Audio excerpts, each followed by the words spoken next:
Hello guys, so what is the general term of the sequence 2, 5, 8, 11? So as you notice, the sequence is an arithmetic sequence kasi there is a common difference, 3, 5,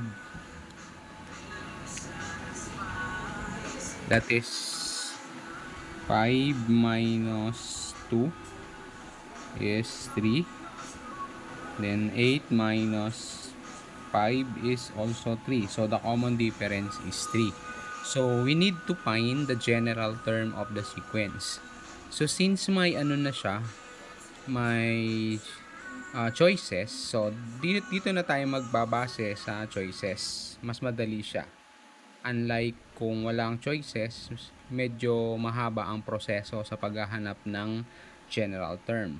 So ang gagawin lang natin is to uh, substitute for n the natural number 1, 2, 3 starting with 1. So let's say letter A, that is 3 times 1 plus 2, and that is equal to 5.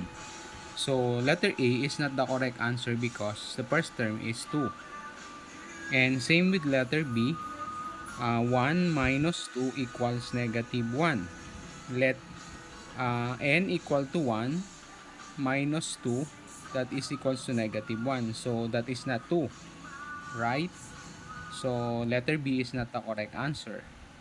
And for letter C, let n equal to 1, that is 3 times 1 minus 1, that is 3 minus 1 is equals to 2.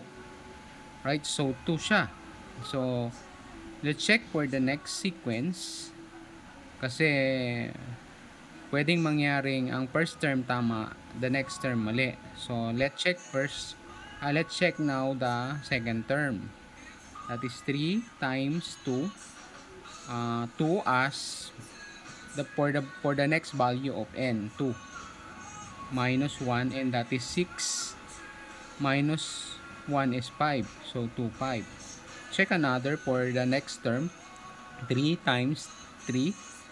Let n equal to 3 for the third term, and that is 9 minus 1 equals to 8. So 2, 5, 8. So therefore the correct general term of that sequence is letter C. A sub n, or the nth term, is equal to 3n minus 1. Let's check also letter D, that is 1 plus 1 equals 2. That is also 2, right?